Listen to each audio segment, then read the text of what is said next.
Man, don't you just love that green?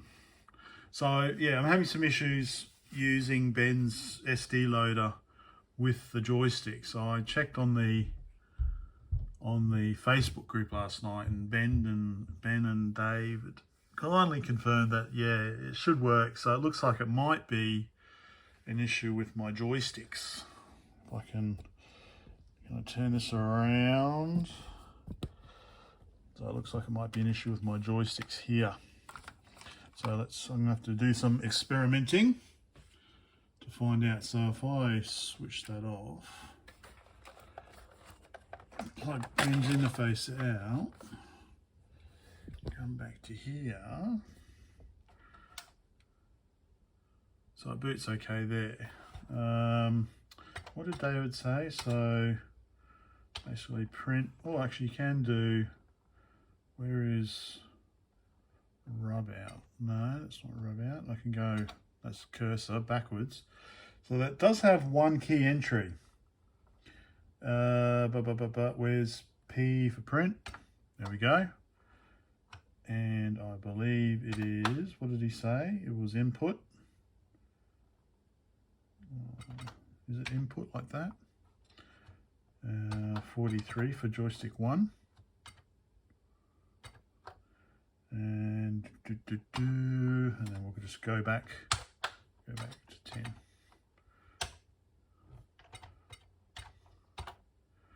Okay, so which one's joystick 1?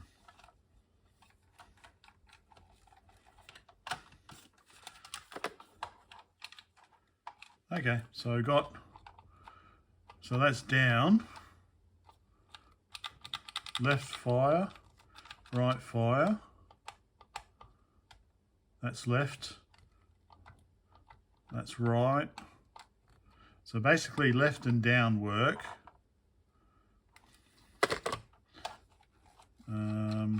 Yeah, so definitely an issue with the joysticks. So I'll have to have a look at that. Oh, it's Saturday morning. So let's see, control brake, there we go. So it definitely seems to be a problem with my joysticks. Now, is it worth pulling all this apart?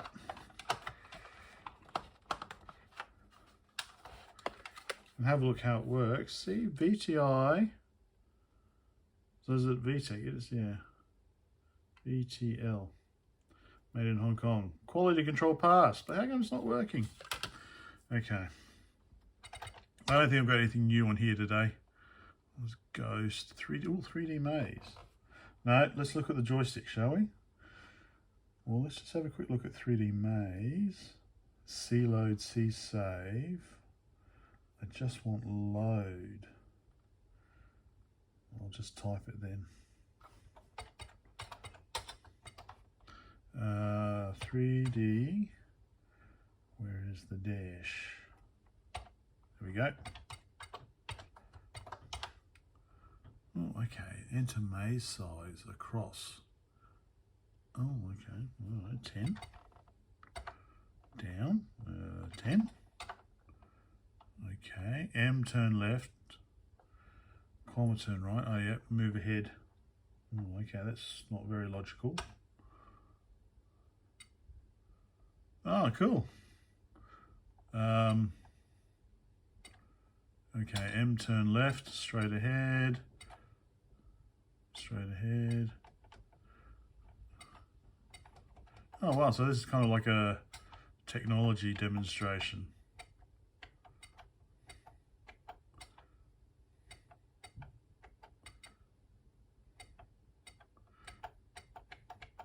Cool. All right, how do I? All right, so how big can we make it? 50 by 50. Might take a while, I guess. It's got to count up to what? 2,500.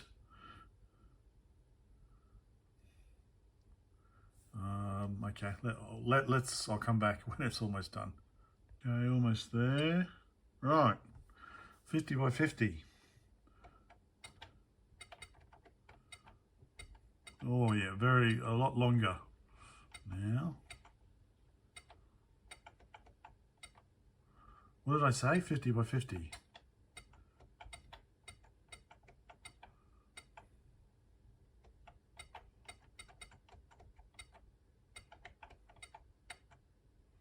Cool. All right. Anyway, let's pull the computer apart first. We'll have a look inside.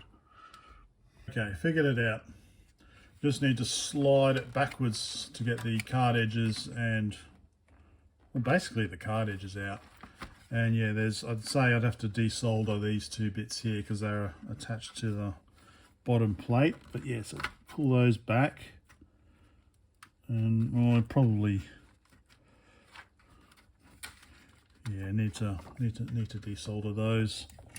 So let me desolder these. Boom, boom, boom.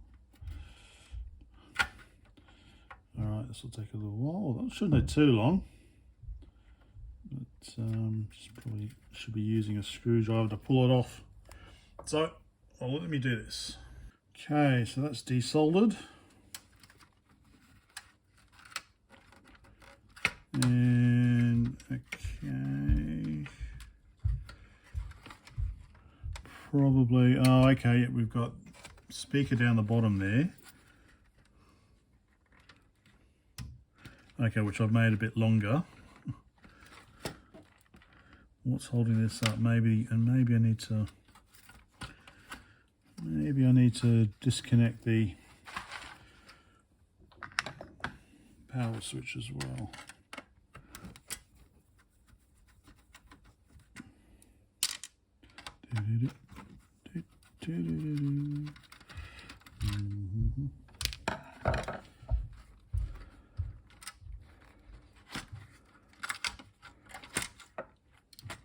Okay, there we go. All right. Yeah, so what I've done is I've also added this to the little speaker so that I can unplug it. Makes it a bit easier. So now it's just connected to the keyboard.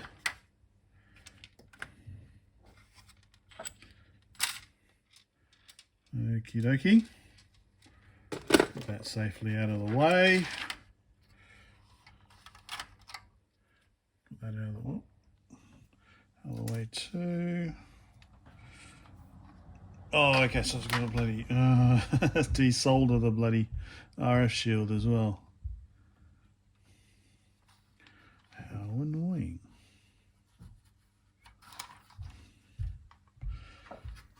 Alright, I'm going to desolder that as well.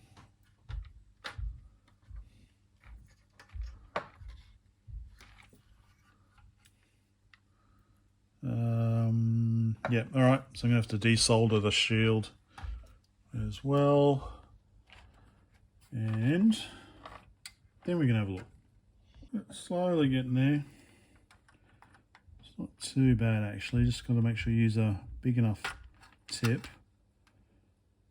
Melt it, and then twist the shield so it comes out a bit.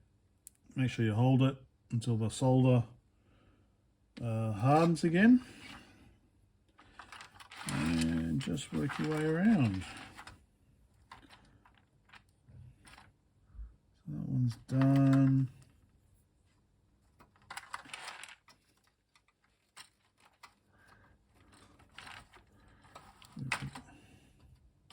Oops.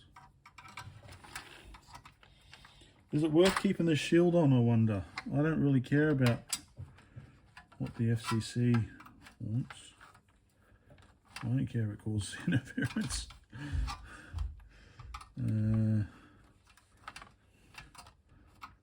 It's not like I watch analog TV anymore.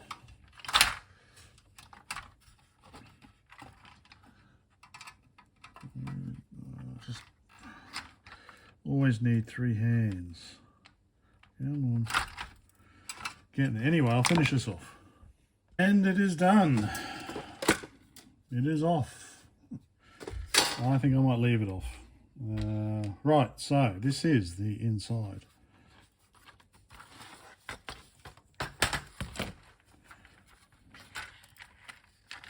It's the best way of doing it. So we've got 3 gate arrays from what I can see. I don't know why. Why haven't I? We've got gate array 4, 3, and 8. Normally they get quite hot, don't they? This custom logic. Maybe these ones don't. I guess that's your RAM there, your 16K of RAM.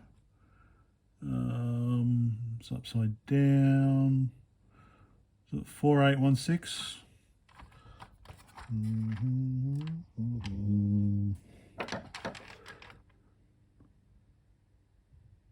4816, yeah, I guess. So 16K, so 2K each, I guess. Let's assume there's 8 of them. There's your video RAM. I assume one of these is the Z80 and the other one's the video chip. I assume maybe that's the Z80 there. This is the video chip, and there's your 6116, which is your 2K RAM. So you can replace this with 8K and get the highest resolution that's possible. So I'm going to leave this off. I'm not going to do it now because I don't have time to do it now. I've got to go away for another 2 weeks, but that's basically the inside of it. Yep, pretty standard, I guess. So that's not needed, so I could probably get rid of that, but it doesn't matter. Yeah, there we go. So the next one will be upgrading this. Upgrading that and checking out the higher resolution. So, I'll leave that for now. Make sure I don't lose any parts. Go like that. Yeah. Put it away. Let's have a quick look. Well, now I've pulled it apart. How am I going to test the joysticks? So, good question. Let's have a think. Okay, so these are the joysticks. Joystick interface, 2 built in. That seem to be rather decent joysticks. VZ300 JS20. So you can see the cord starting to come out there, and I notice also got an exposed wire there as well. So if that's not affecting anything, well, let's pull the interface apart. Let's see what's in the interface. Hey, Phillips heads again. Wow. All right, let me unscrew this and I'll be back. Okay, well, there is a bit of complexity by the looks of it.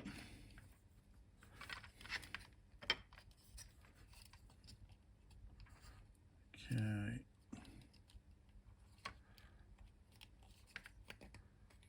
They come out there. That pulls out of there. Okay. So what do we got here? 74LS138, 74LS367, and 74LS09. So Ben said it could be one of these is causing a problem. So hey, just replace them all. So, okay, that comes off there. Because I'd like to fix this as well. Normally what I do is I just put some glued heat shrink on, but it's a matter of fitting it over whatever. I don't know if I'm going to be able to do that unless I pull apart this one here. See, I could replace this with some glued heat shrink as well. That might give it a bit more better, a bit better. See that? Because yeah, that's broken off. All right. So I'll see if I've got these parts. I can definitely get rid of most of these disc capacitors. Ugh. And it's 100 microfarad electrolytic. I've got one that small. What the heck, eh? Let's refurbish this as well.